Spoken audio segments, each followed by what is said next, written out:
All right. Well, welcome to another episode of the Supply Unchained podcast. I am your host, Ali Raza. Today, we are excited to have the founder of Flow, Michael Weinberg, joining us to talk about supply chain risk management, med school, and all sorts of other things that got him in the supply chain journey. So, Mike, how are things in Florida? How are you doing?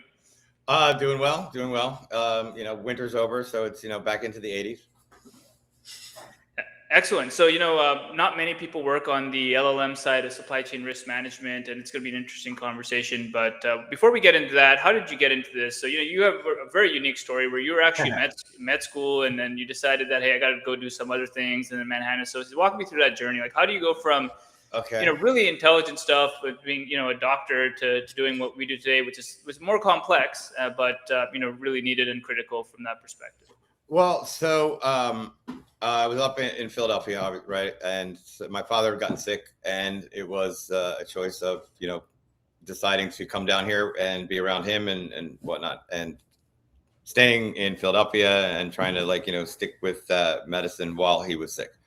So came down, obviously, got into sales, selling cars because I needed something to do. And then I parlayed that back into technology because I had one of my undergrad degrees was in computer science. So I had a computer science and a biochem degree. And so I had actually changed to biochem and medicine because I spent 4 weeks at Pep Boys doing coding and realized there's no way that I'm going to spend the rest of my life sitting in front of this computer looking for where I forgot to put a semicolon, right?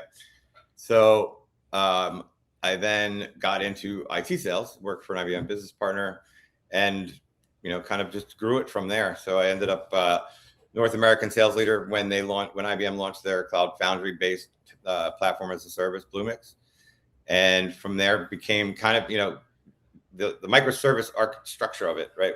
So we had all the machine learning, we had all the Watson components in there as services.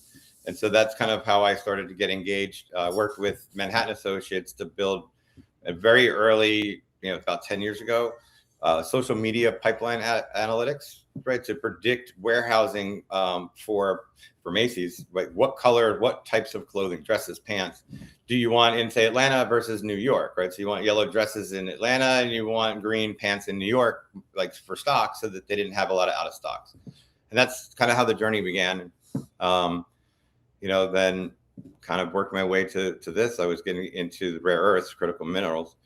And during the crisis for the semiconductors, right, the chips, we were meeting with Mary Barra and, Hyundai, Jose Munoz, and they were telling us how they only had, 7 to 10 days of notice that, hey, we don't have chips, we're out, right? And I just remember thinking to myself, this does not make any sense, right? In this day and age, there has to be a workaround. There has to be a way that doesn't involve the integration from tier 1 to 2 to 3 to 4 all the way down.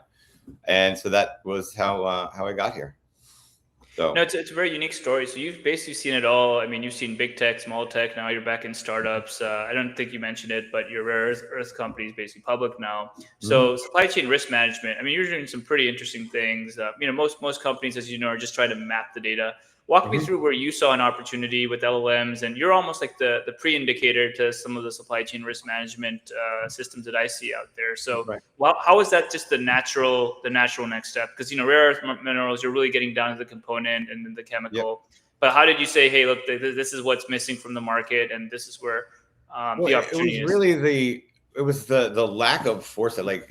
Everything's reactive, right? And honestly, I don't like to kind of put us into the risk management kind of loop because it's risk mitigation for us, right? It's about finding out what is the probability of a disruption, percolating through the system with enough time and to mitigate, to prevent, or at least, severely lower the financial impact on your company, right? And what are the steps that are the most, that have the best value? So which one from a cost per return is going to be the most effective mitigation pathway, right? Because early on, there could be multiple, it could be buying, commodities of material. It could be preferential contracts so that, you get your, semiconductors, right? You've got priority contracts. And so, but there's different costs, right? And returns on that. And it's basically mapping a massive amount of data, right? Because it's looking at the system as the time as time continues to flow on, right? So we pick up, say, lithium was kind of the light bulb one for us. So in 2022, in August, lithium hit 80,000 a ton. In January of 2021, it was 15,000 a ton. And it stayed around 15 to 17 for the next 12 months. Well, we actually pick up the sign of the shortage to come. January 9th of 2021, there was a massive drop in production at the Atacama mining and separation facilities. Wow. Right. So at that point, it's going to watch the system, right? So 70% of lithium that comes into the U.S. is from Chile, okay, and I think 35% globally. So that in and of itself doesn't necessarily mean that in August of 2022 there is going to be a shortage, right? Because there's stockpiles. China. You never know what China is going to dump into the market, or what's going to alleviate or those situations. So you want to keep monitoring it, right? So it's in a sense it's a continuous continuous monitoring and analytics, and even your mitigation pathways are dynamic, because you're looking at, okay, how does disruption flow through the system? It's, Pearson coefficients. Anybody remembers that? Between how nodes affect each other, right? And one node has, there's upstream, downstream, and then side stream effects, right? And everybody's talking about, we have alternate suppliers. That's all well and good, but if they all get hit at the same time, right? Like by GM and Ford and all these, and you'll find that I tend to default to the automotive just because I know it better at the top of my head, right? But if they all hit, is that one supplier that everybody chose as an alternate going to be able to handle that, right? And is it a first come first serve? So it's basically, that's what the system is designed to do, and pick out what teaming members, like, who from which part of your supply chain needs to be on this to properly like handle and improve the situation. And then it even goes so far as to have the AI monitoring their communications. Yep. So that it can say, hey, Mr. The chief supply chain officer or the COO, whoever ultimately needs to step in, this is red flag, right? And so a lot of what we do is ML, right? Is machine learning on the analytics side. But when it comes into the adaptive, right? Like what actions need to be taken, what can be automated. And then I know my favorite part of it is the interactive like dashboard. So and dashboard is not a great word for it anymore, but it's an LLM interactive virtual environment. So the concept is that it's rendering software in real time. What does the user that's loading this page need to see, right? What are the critical issues? And if it could be, hey, that shortage, that disruption that's on its way, that needs you to step in as an executive, that's going to be what shows first, not the summary, right? So it's going to continually adapt. And then there's obviously a chat box, right, where they can say, hey, well, I'm really looking to find this. Can you lay out, all of the, European disruptions that are affecting me that flow through, the Suez Canal, right? And so it can then create those dynamic displays and show the information however you're looking to see it. Yeah, no, I'll never forget the first time you showed me a run through of how quickly it was picking things up. But yeah, it helps really quickly prioritize what to go after versus just what's on the market today. And I'm glad you clarified which, risk mitigation, risk management, where a lot of the systems today, they seem to be mapping the components and saying, oh yeah, gallium comes out of this part of the country or whatever part of the world. But you're actually getting into, okay, now that I know that, how do I organize it in a way where I can act on it in time, right? And so you have some pretty interesting inputs. I know you're building an architecture. Where do you see this going beyond automotive? Because obviously you come from the medical world. You've looked into space applications of this, but it's beyond automotive what you're doing. It's really, so the 10,000 largest companies in the world have an average of 6,000 supply chain nodes, right? So that's, I believe automotives are around 14 to 17,000, something to that effect. But if you think about it, so that's a lot of nodes and a lot of complexity.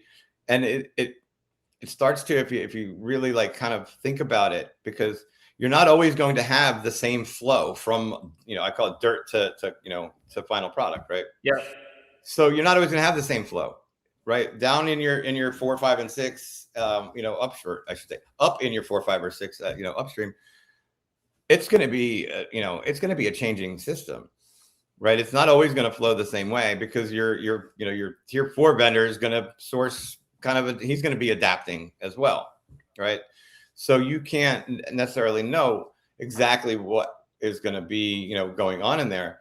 And then that it basically becomes its own neural network, right? It's millions of little, it's millions of nerves. And you don't necessarily need to know everything. You need to understand the flow of it, right? How is the flow going to be altered by, the Atacama shutdown, when there's only so many lithium mines and whatnot, right? That's limited. Copper also, there's only 15,000 copper mines globally. Yeah. So things like that are much easier. When you get into, foodstuffs, right? Because agricultural is, you can also do agro, right? You can predict out agro, on a global scale. But it's not just growth, right? And disease, shipping, logistics, so it is an extremely complex thing that could not have been done 10 years ago, right? This is where LLM and AI become the enabler now. And I started thinking about how do we solve this problem, back in 2022, right? Okay. When we were having these conversations.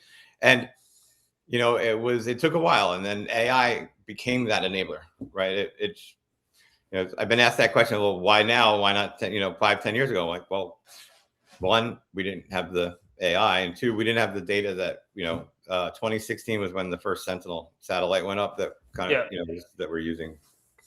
So yeah, there's two entrepreneurs in this space with bio backgrounds for LLM, right? One is obviously Dario from Anthropic, so he's starting to think about how biological applications, and obviously yourself, right, looking at it from a supply chain. So I'm glad you brought up how you're thinking about it as a nervous system or circulatory system. So I guess how does your background and just spending some time in med school help you think about how things move around, right? Besides blood cells and cars, right? So it's funny. It's actually funny you asked that question because my biochem, I spent a lot of time in the lab doing plant research on tobacco plants and citric acid cycle and how these biological systems work, and that was actually what gave me the clue to do the agricultural side of it, right? Because everything, every crop has a unique reflection of wavelength, right?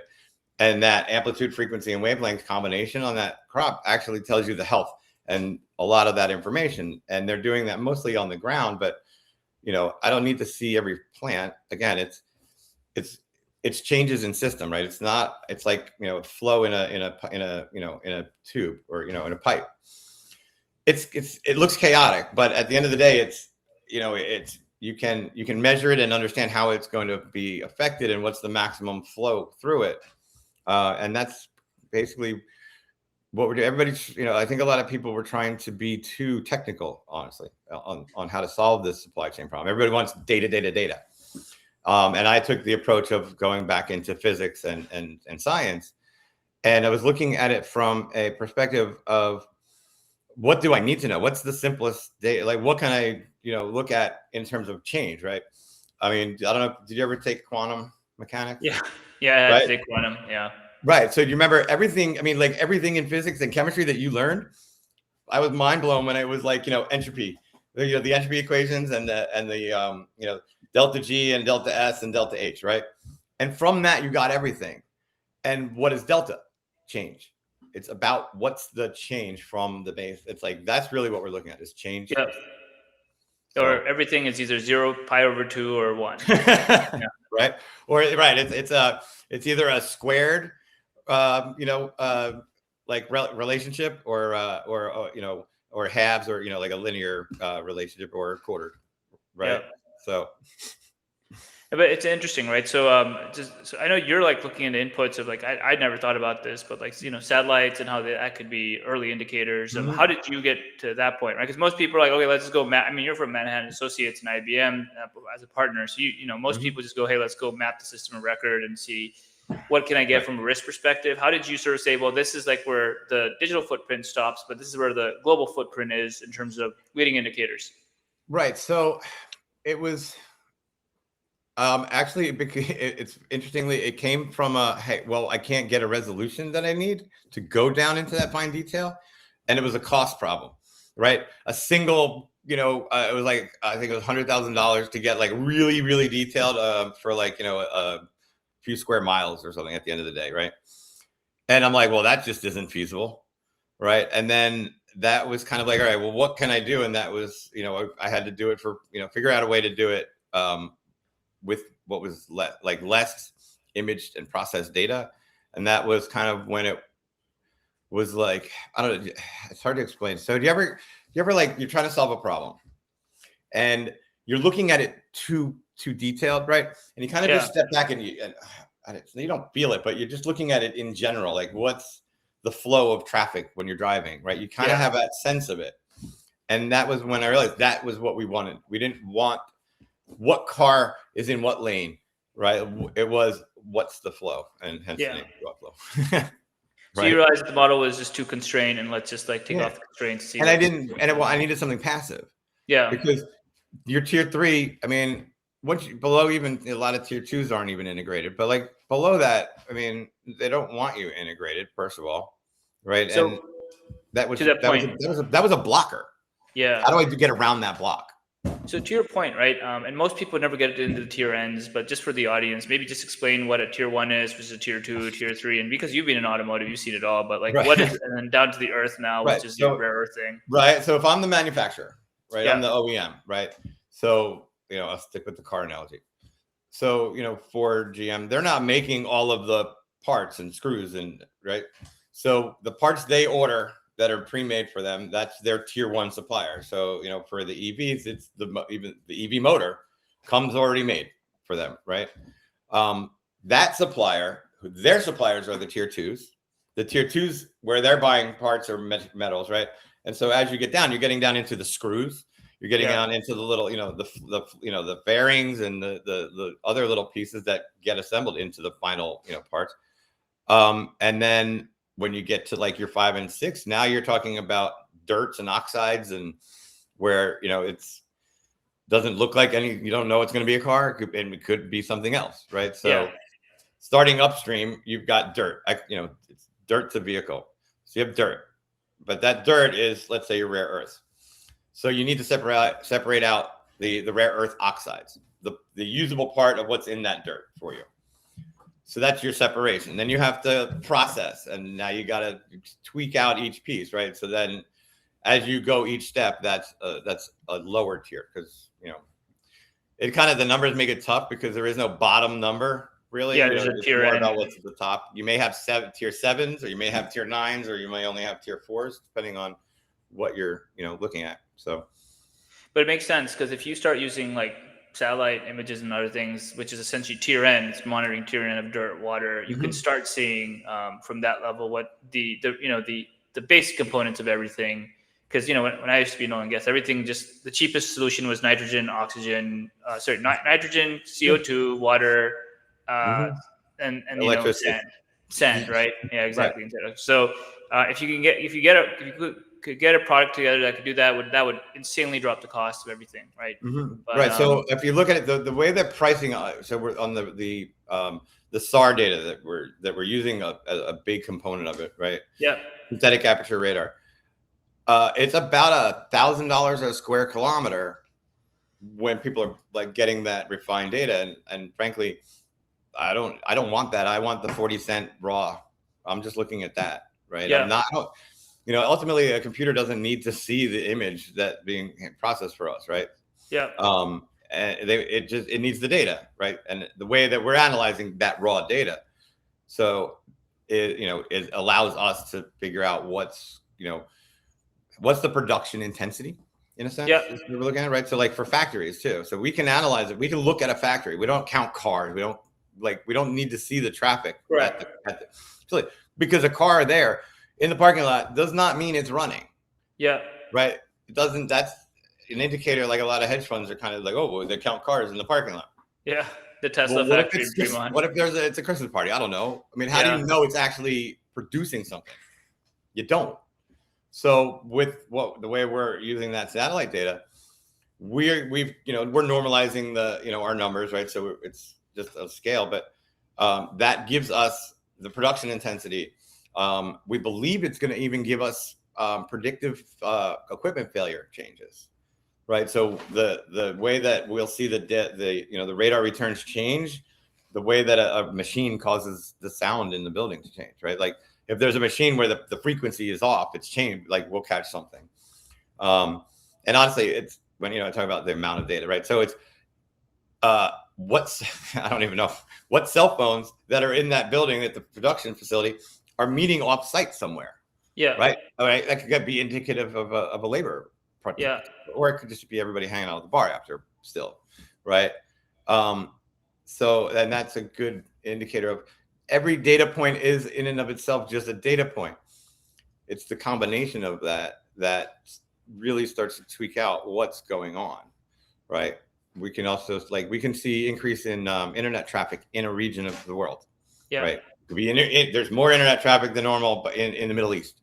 Yeah. Doesn't mean that the U.S. and Israel are about to strike, or what I mean. That it's not by itself a good source of what's going to happen.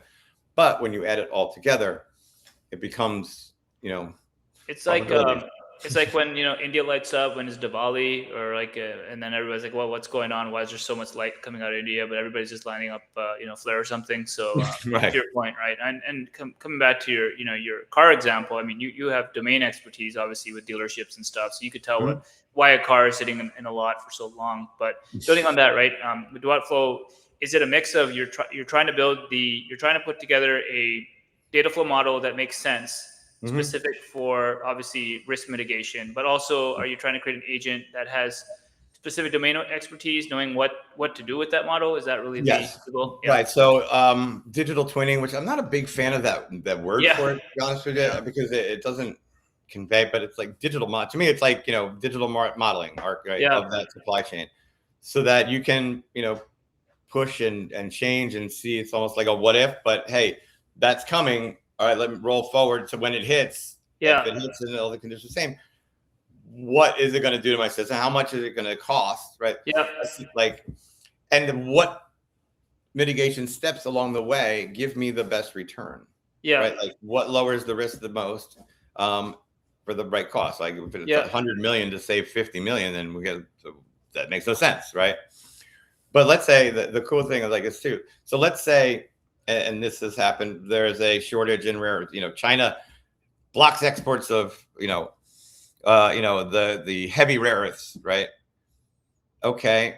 And then all of a sudden they don't, you take steps, you stockpile, you spend all this money that you now have laid out that has a cost of money.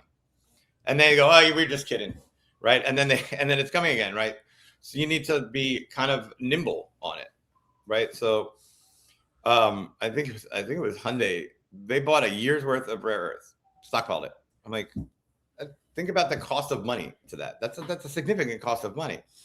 If you could buy futures, right, future contracts, and offload them or kind of double down on it as things are changing, it's going to end up being the most cost effective, because now you're not getting stuck with rare earths that you paid a lot of money for that are worth nothing because China dumped more on the market, or you know what I mean? So that's really the way I was taking it.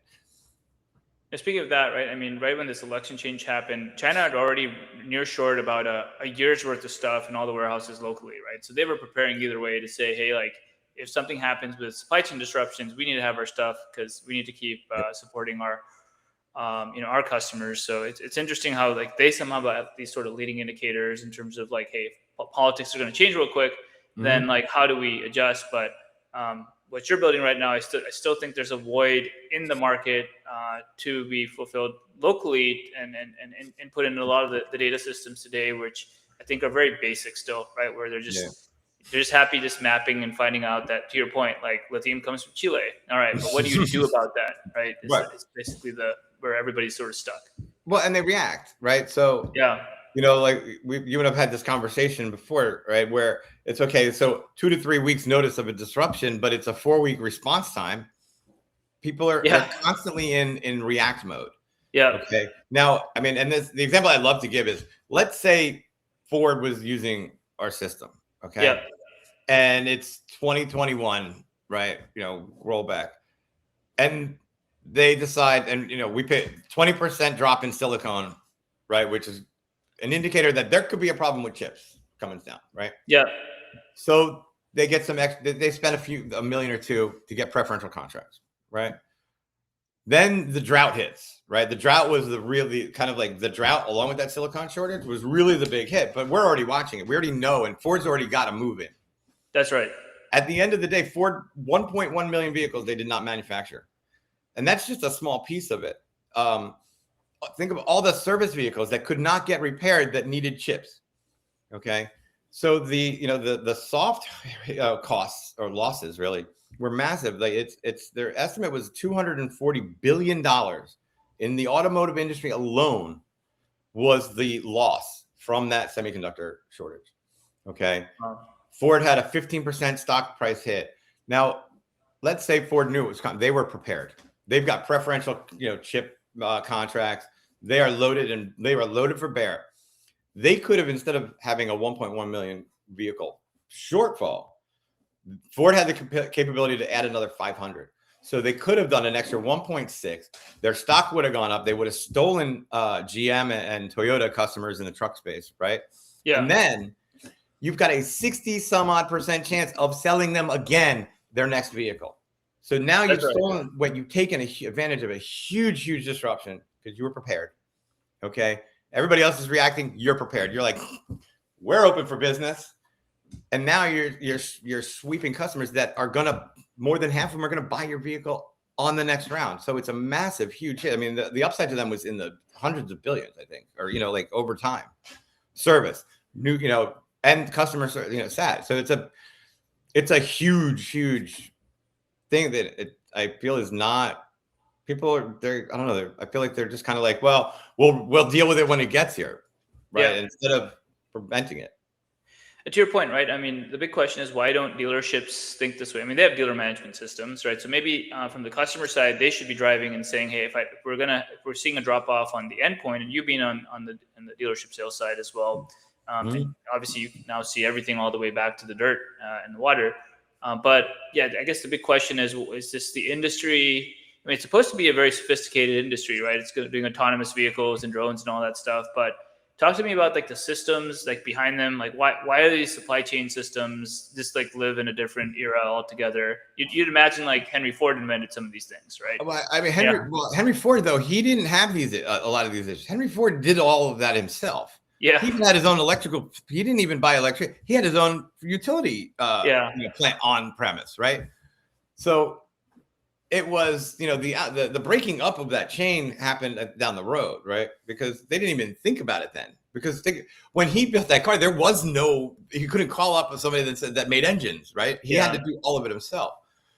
Then when competition came out, that's when you tried to do, if we're all buying from the same, tire manufacturer, then the economies of scale work in favor of that tire manufacturer being able to do it cheaper, right? Than all of the different automotive manufacturers.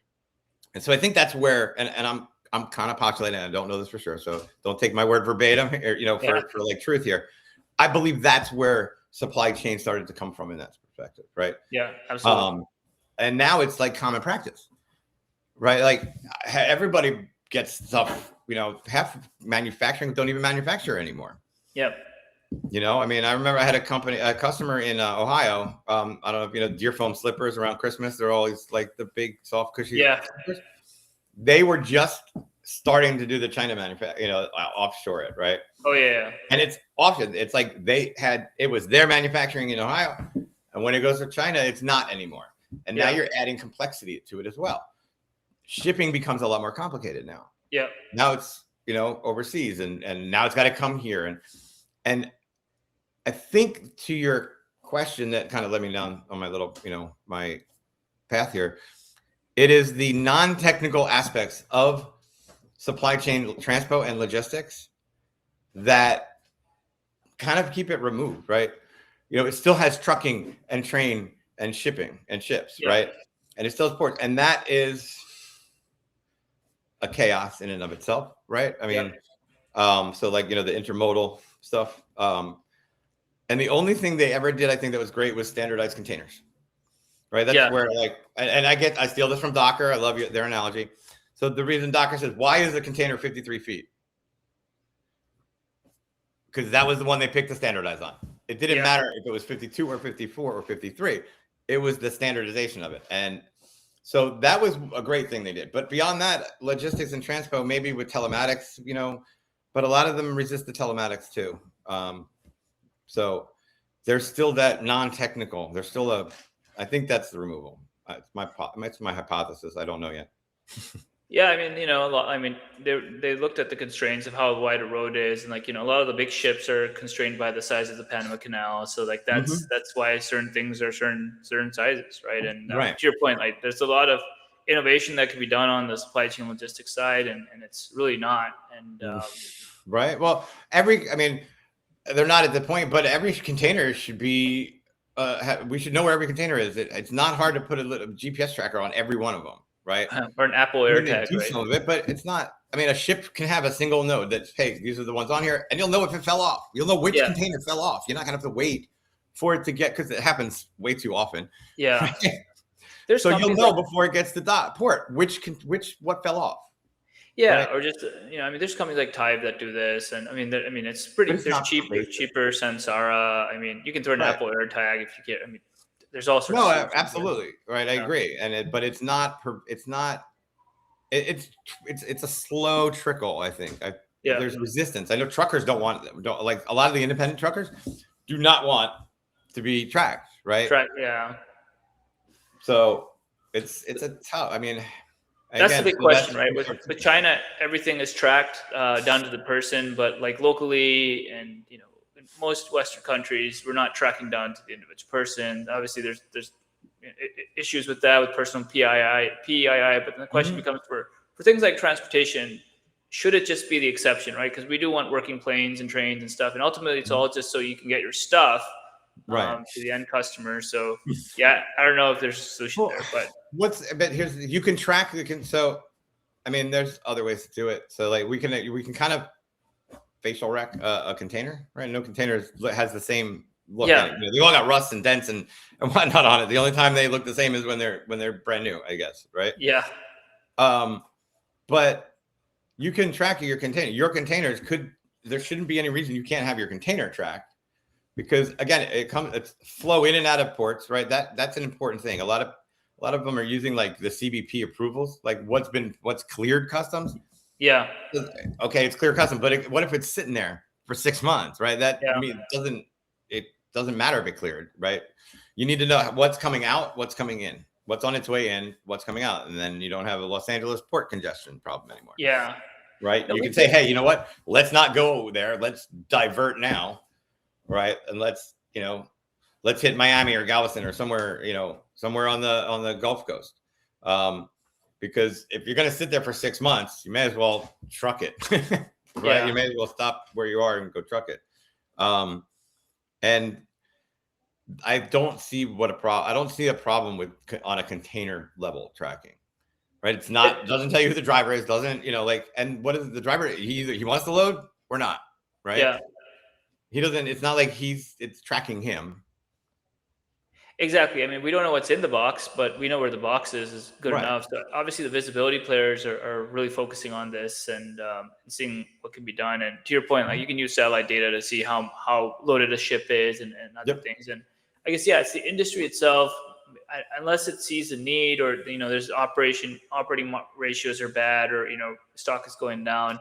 I don't think it tends to innovate that fast, but, on residence time, I remember writing a paper 2017 saying, hey, build up in Long Beach for X amount of containers is not the same as build up in Jamaica for X amount of containers, right? We have to see how volatile it is, but I don't know how well received it was, but it took about 10 years for people to grasp it after the whole Long Beach supply chain disruption. It takes that time, right?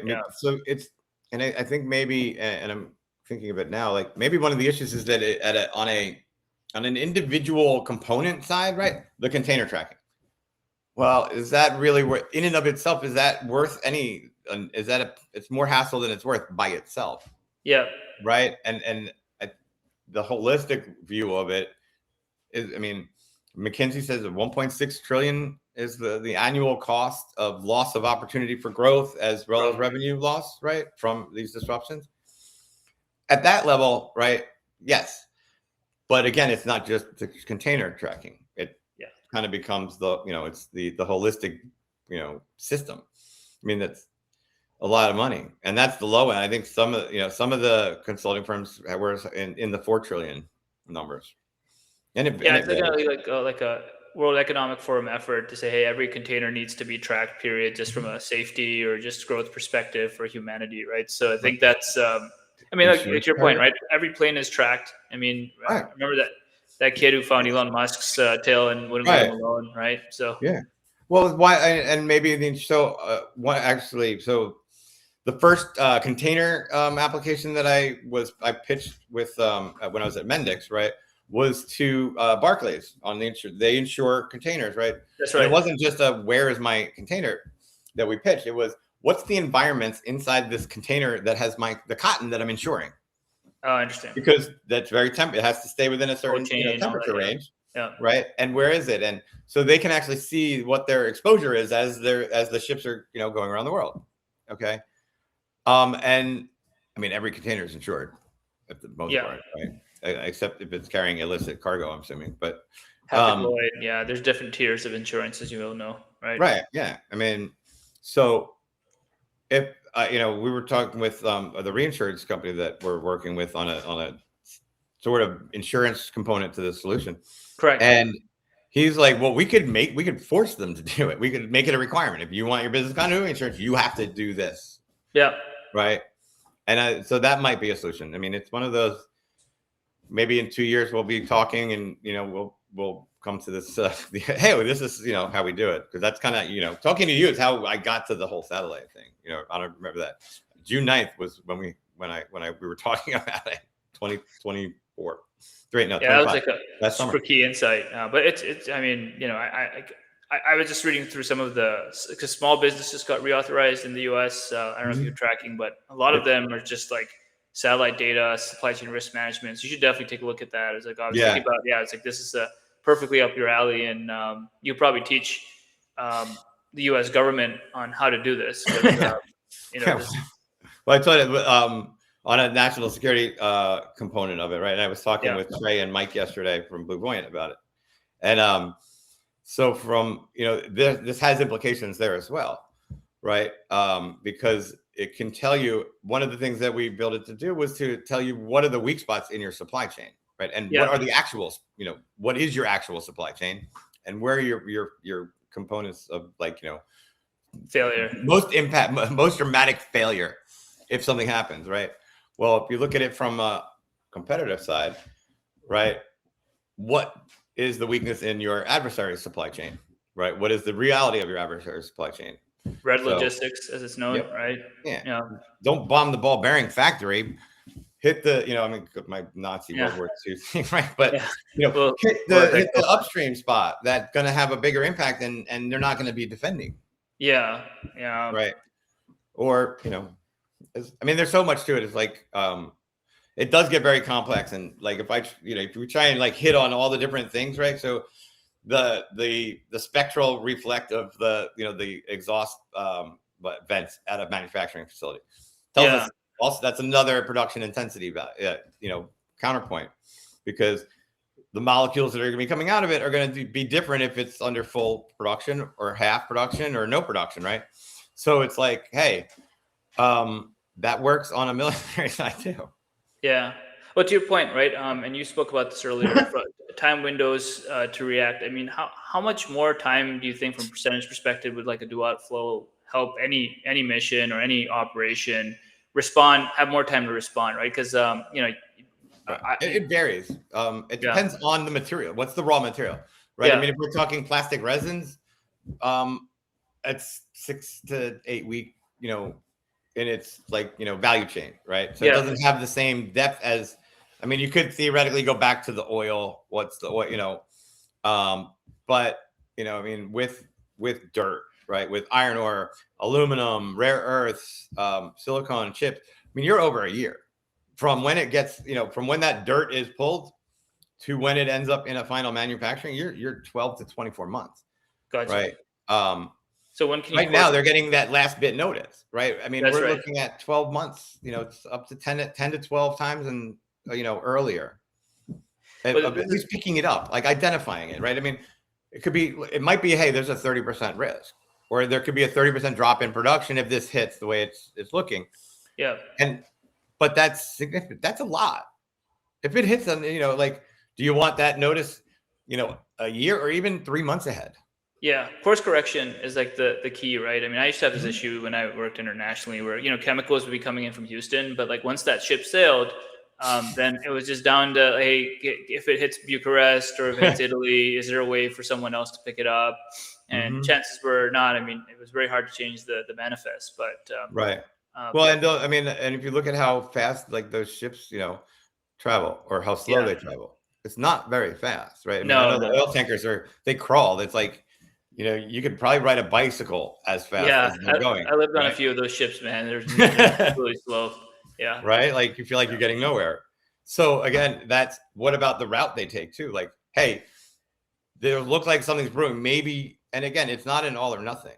Maybe you send a quarter of your ships around the Horn of Africa instead of going through the Suez, because there might be tensions. So it's, But on that note, right, which is talk to me about air freight. How does a system like this, because typically what would happen would be like we'd be trusting the ships, we'd be trusting the ships, and then suddenly someone like me would panic and say no, air freight it, right? So how does the system basically help mitigate some of that? And obviously, someone would be upset that I air freighted something that was really expensive. Right. So well, it can tell you. So it's if there's again. I don't know how many people watching this know AI is not like, oh, this is it, right? It's about probabilities. Everything, like when your chat or your Claude or whatever gives you an answer, there's a probability number behind that and other answers that it's picking up, right? Right. It's picking the highest one. When it doesn't know an answer, that means it's below a certain threshold, right? So it's it's all probabilities. Okay. When it's saying, oh, there's a car or a person in this video, it's a probability. There's other things it thinks it might be, but it's only like, it's a non-zero things that it might be, right? Those probabilities become, when they're right, when they're fine-tuned enough, right? So that you're correct that percentage of time too. Yeah. Those probabilities tell you, hey, you should air freight 2% of what, that would be the right number. Air freighting 2% of the time, you're going to have failures. Right. So if your air freighting is like 10%, then you're overly cautious. Yeah. Right. So how do you identify which ones are the ones that you need to, hey, we're going to lose that. And then again, that comes into the learning model too. Right. Like, so this would definitely bring down air freight costs, right? To your point, like I'm super like paranoid, and I typically air freight 10% of the time. Now with this, you're showing me that, hey, you have enough time of reaction window, and it gets here 99.99% of the time. Why not have it do it automatically? Hey, this one looking bad, air freighted one. Yeah, you didn't even have to do it. Right? Yeah, but it automatically air freighted for you. All of the approvals in like ServiceNow and SAP and all those, getting someone to get you mean the business interruption plan. Yeah, the business interruption. But to that point, right? Talk to me about like maybe say emergency medicine, right? So where would something like this be used? Because pharmacies, obviously, organs. So healthcare supply chain is it's a big one, right? I mean, that's a definite big one. It's no different than the others, right? Plastic resins play a lot in medicine. So that's a big piece of it, right? Everything you see in plastic, right? That's all, dealt with there. But for me, it's like, what are the problems? Like, I think it has a better job of predicting famine. Interesting. Right? I think that's a big, to me, like to me, healthcare, like, okay, it's just like another supply chain, right? Like I'm not looking at it as a specific healthcare thing, right? Because it's the same as an automotive supply chain, right? Everything has its raw material to its end. When I start to think about the humanity and like the good that can be done, one, it probably would lower carbon emissions. I think right, instead of a tanker just sitting there and waiting outside a port or whatever, right? For one. Yeah. But if you can predict famines and 6-12 months ahead, right before you even planted the crop and lost it, right? because we're able to do with about a 70% accuracy right now. And weather is a big piece of the other 30. Before the seeds are even planted for like grass, like crops, right? So, your corns, your wheats, rye, barley, 12 months out, like based on the health of the soil that we're, again, seeing from space, right? Yeah. So now, hey, there'd be a problem. We can pick up the disease in the crop about 6 weeks before it shows in the crop on the ground. Yeah. Right. Again, changing reflections. And I can't take that's, biochem that I took, years ago. Right. But those things become like the response to a famine in a region. Right. If people don't, again, proactive and reactive. Right. So we all know in medicine that early detection or prevention is a lot cheaper than a catastrophic disease, right? Like when somebody has a progressed disease before they get diagnosed, it costs a lot more. When it's when the proper prevention techniques have been, for let's say type 2 diabetes or cancer is detected early, these things are much cheaper to deal with, as are famines and global epidemics and whatnot as well. So I mean, I don't know why I put the epidemic in there. We can't do that. So Yeah. I can't see microbiological organisms yet. So, but yeah, no, but to your point, right? I guess those sorts of environments are more time constrained. Like, if I don't get a Hyundai car, maybe I'm upset. But if I don't get like like an organ, obviously I'm not alive. So, right. Yeah. Yeah. I mean, so, there's a lot of implications, and we're constantly thinking of new applications for it, right? The whole, like the national security thing was kind of oh, wait, we could do this or that, or, but probably, I think it could pick up like meth labs and info bombs being made somewhere as well. Oh yeah. So, and I don't know that it's actually being done that way or not. If it was not something that's public, but. So I'm surprised how behind we are with the input data that we can all get, what we can do with supply chain technology, right? So I think there's a lot of people like yourself that are experimenting, putting it into practice, lived all sides of the value chain, right? But it's just for a reason it's not coming together from a domain expertise perspective or usability perspective. I mean, that's what I'm learning. Because to your point, right? I thought everything's already solved, and there's reasons why companies are multi-billion-dollar companies, but apparently not, right? Which is like data flow models still need to be worked on. LLMs, like what they're spitting out. I actually wanted to go after SAP. Like my 10-year vision of this was to whittle away at SAP, but apparently somebody else kind of beat me to the way that I was thinking about it, right? And you hear them talking SaaSpocalypse on the market, and that to me is really the agility with which things can be made now, right? So when you have an SAP or you have Salesforce, it's not it's a giant thing that they're trying to like customize and build through. Well, when you strip out all of that, stuff that is not made for every customer and every customer trying to customize it, what if you bring it back to the service layer, right? The API service.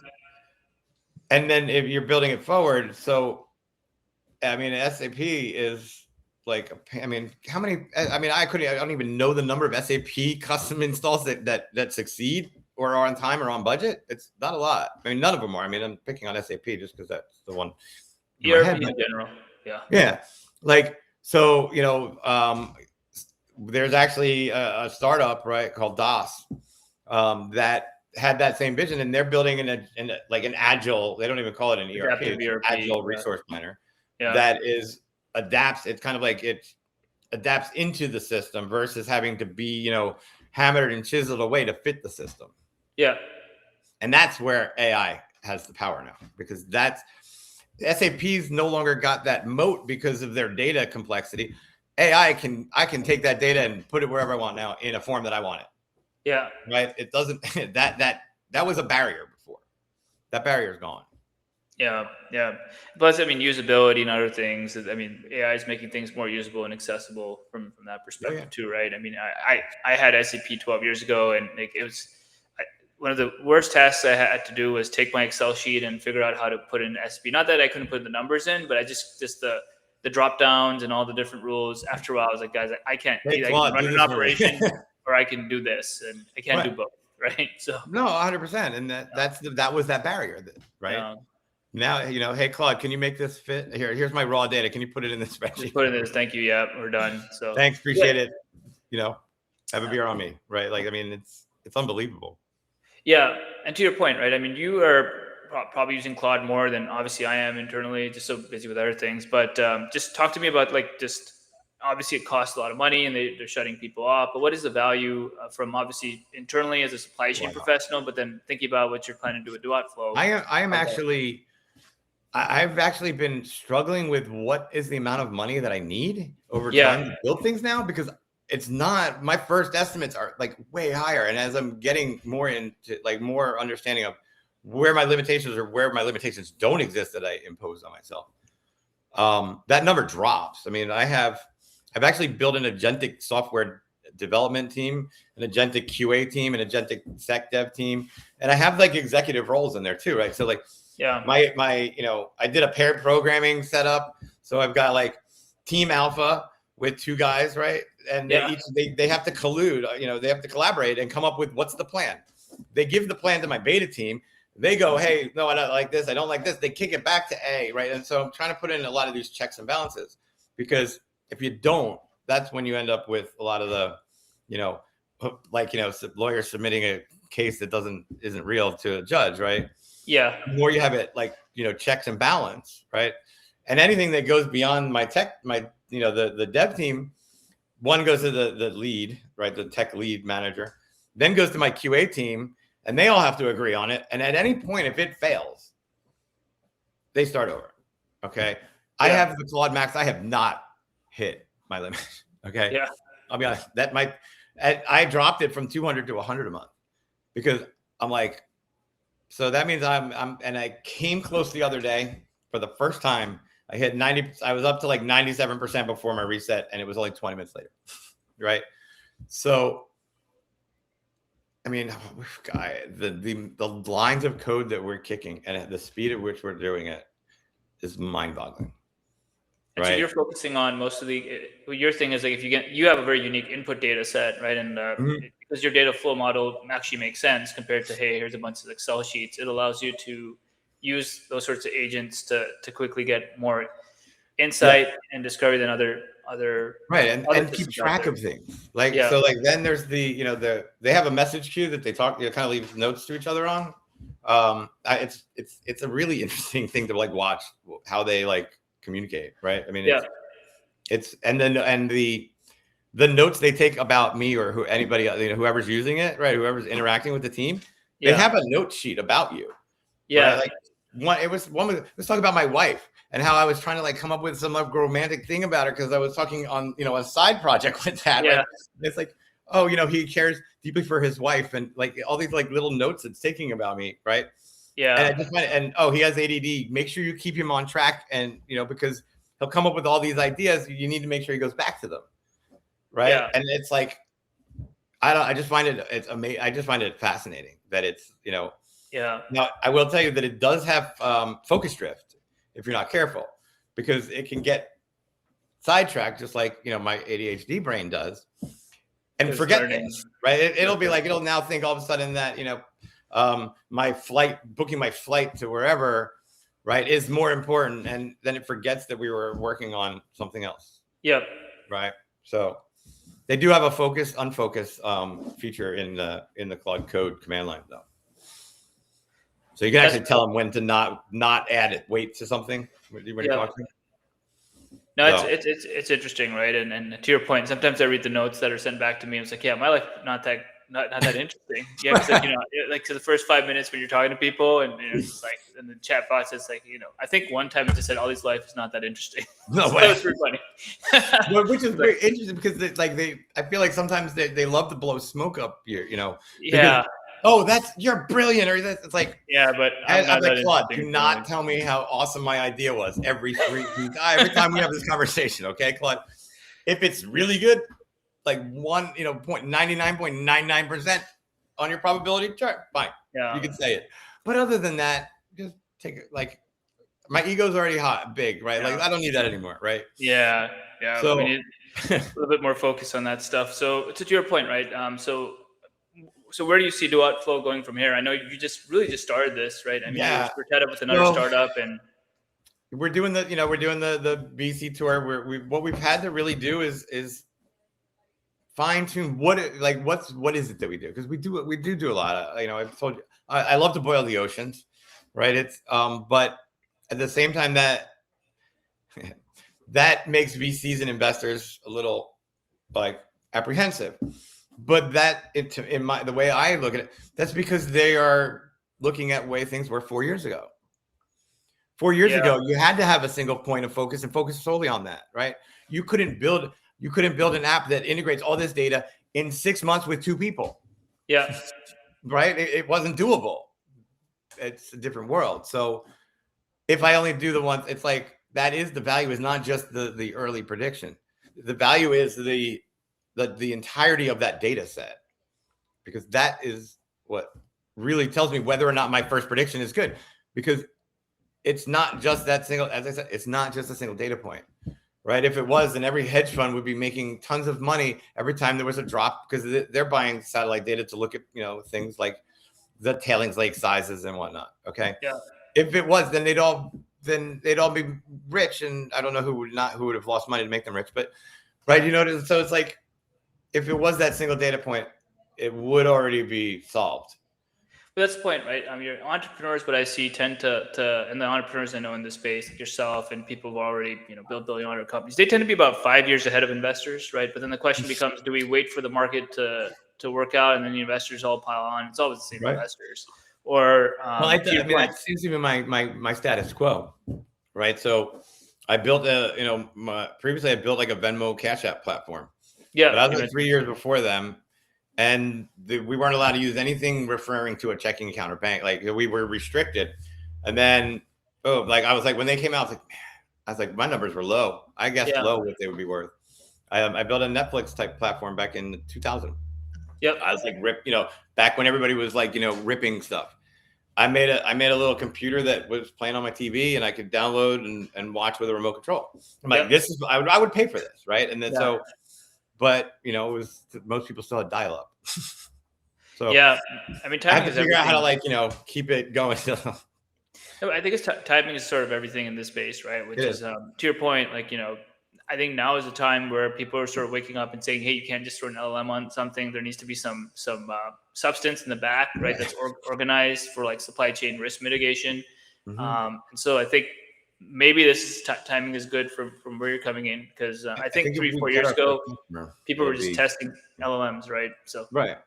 Well, I think what'll happen too is if that one customer who just starts to take everybody's market share, because they are like, I mean, back to that Ford example, that would be a huge component, right? yeah, When that happens, or if Boeing, right, is all of a sudden telling Rolls-Royce, hey, we understand that you're going to be short on our engines, and Rolls-Royce go, what are you talking about? We don't know that yet, yeah. right? That, I think it's going to have something like this. I think we'll have such a big, like, holy cow, how are Opportunity. they doing this? That eventually Ford would lose the advantage, right? Well, the Because question, I guess, then is the big idea here, like the big opportunity? Someone builds like a global supply chain engine, right? Because it's a big search engine that can find these answers. Because I think that might be the play, right? I don't know if Google is going to pull on it, or maybe you go build it because you have a better understanding of that end to there end is a view. But department in the U.S. that is responsible for that. yeah, it's It's supposed to be the called GSA. cybersecurity and supply chain agency, right, is actually responsible for securing American companies' supply chains and making them like undisrupted and smooth. So we have Yeah, to get to CISA. I think it's CISA. but think about it as a global repository, where if I needed to know I need X amount of lithium and X amount of whatever it is, Mhm. this nitrate, shipped here. How do you make it happen? I still think like the infrastructure is still not there, and everyone would do it. Mhm. Maybe SAP has that amount of data, but they're never going to train on their customers' data. I hope not, right? No. But yeah, it just Well, more and right. I more. mean, if you say it's infrastructure, I mean, those are definitely bottlenecks, right? Yeah, But I think they're more of the amplifiers of disruptions. so to speak, right? Yeah. Because yes, okay. The Suez, it cuts, a lot. The whole Africa trip, right? I think it's 45 days, 45 days. Yeah. right? It is 45 Yeah, I days. think so. 30 or I knew there was 45. a 5. I wasn't sure it was 15 or 45, right? But and that 45 days is a lot. But if you can only send so much through, and there's a risk component to it, right? If at any point in time, like 30% chance of jam ups, right? Like, Yeah. then you do have to send some around. You do have to hedge. I mean, finance guys do it all the time. Yeah. They do it without even knowing. They're like, well, they all have risk models, right? And risk management. Again, I try to avoid that word because of the whole SCRM thing. But I mean, that's kind of what they're doing in finance, right? So they're betting. They buy some things against themselves that bet against another. Each of their different plays, because there's a probability that it's going to be bad. It's going to go bad if they're all in one way, right? Yeah. And so it's a way of portfolio management. Yeah. Right. And to your point, right? So why do you see, for what you're developing, a better use case in physical environments than just going and doing this for a hedge fund or or finance, right? Because if you have this sort of data, I guarantee you nobody in Wall Street is probably looking at this level of granularity. I mean, back when they were looking at potato stuff at Renaissance, which was 30, 40 years ago, that was like mind blowing for them, right? And they became the greatest fund of all time. But given that you are aggregating these sorts of data sets and getting these in, why not focus on finance and trading versus physical supply chain? That's a very simple answer. That's greed for greed's sakes and making money off of suffering of others, right? So I do plan on having a hedge fund for all my internally, right? My employees. I want everybody that takes this ride with me to retire better than they ever thought they would, right? Somebody that cleans up window or whatever, anything like actual pension kind of thing. Maybe bring that back, right? But greed for greed's sake is just not who. I mean, it makes everybody sense. Asked me that same question, Ali. Like, why not just do it? I'm like, because it's not going to get me excited to get up in the morning. It's not how I'm going to want to. This doesn't make me go, yeah, let's go do that, right? No, it's solving an actual problem and improving things for the world. I want to leave the world a better place than we got it. We inherited it, which I don't know. It's another conversation. But I want to do something good. I don't want to make money for it, right? So yeah, that's why. Makes sense. I mean, everybody's starting a coin, right? So what differentiation is there these days, right? It's just everybody's got a coin these days, but do what flow coin, right? Right. Well, then it becomes that if we're doing that to raise, we got to be careful. Then that's when you get into the whole security stuff. And but to your point, right? And the technologies that you build that were ahead of your time. I mean, Polymarket was possible many years ago, but the legislation didn't allow for it, right? And then it existed. I actually there was a platform. Yeah. Where I was betting on election outcomes in a sense. I was buying it existed. So and I can't remember the name of what it was. Something market or something. It wasn't Poly and it wasn't Kalshi. Yeah. And that was the first. I'm like, that's kind of brilliant. Is this legal? I don't know what, but it was there. Now you couldn't bet on sports, right? It was current events kind of futures. So it did exist, but not in the same way it does now. Well, it used to be illegal, or you had to be a fiduciary to be able to do it, right? But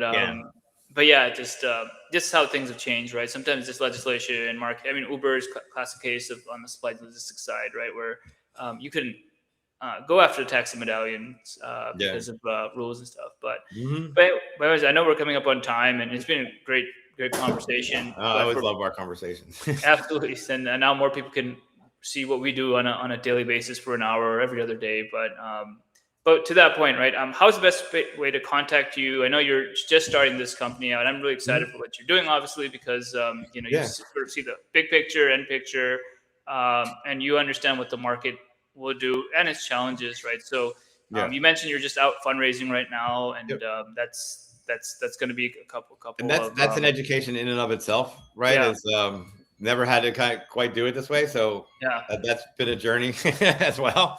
But so Michael at dowhatflow.com, you can email me there. Yeah, dowhatflow.com is the website. So just nameofthecompany.com, and it'll bring you there. And there's contact forms and whatnot as well. There's even you can even actually hit the prototype, but if you go to the product section, give it 45 seconds because it's we're still in that like use free when we can, right? So render won't spin it up until they spin it up when you go to access it. That's what I like about your companies like yours, right? It's like you don't have to do I mean, you're a phenomenal salesperson. I don't know many people know that about you, but just the fact that you can just go in there, interact with what you're building, and then provide feedback or use it, right? Not most of the industry is still like, let's wear some suits and go convince some top guys that, hey, like this is what we're going to do. I put this jacket on for you. So thank you. I mean, I got a lot of agita from some of the IBM reps when I was there because I refused to wear pants. Like I would just wear slacks, right? I wore jeans. Yeah. And they were just like, "What is?" I'm like, I'm telling you, they don't want to go to the dressed up person. They want the guy that like is confident, just in the jeans and the dress shirt, right? Yeah. And it's true. I mean, I got those reactions, and right. So, but I was like, you mentioned that, like, I did put this on for you. Oh, I appreciate it. No, I mean, I've been called out for wearing hoodies in like places where I should have suits on, right? Can I tell you, I wanted to do a keynote wearing a hoodie at Interconnect one year, and I got denied. Yeah. It's like showing up to like some of those clubs with like tennis shoes on, and they're just like, "Sir, this is not gonna fly here." I'm like, but my hoodie probably costs more than my blazer. Yeah. But anyways, Mike, always good pleasure, and thanks for everyone for listening in. This will be posted tomorrow, Friday. So then hopefully, I'm looking forward to it. Yep. Thank you, Ali, as always. Thank you so much for everything. Ali has been a big driver. For those of you who don't know, Ali is a big supporter of kind of helping this thing come to life as well. Just being a mentor and advisor, kind of for me and my kind of learn how to go through this. So thank you. Appreciate it. Absolutely, Mike. Anytime, and hopefully we can keep pushing it and getting this up to speed in local environments. So yeah, no, absolutely. I really want to see it come to life, like actually be in production somewhere soon. So yeah. In the meantime, just check out the prototype again, duatflow.com, and let us know what you think. Thank you. All right, have a good one, everybody. Thank you. Have a good one.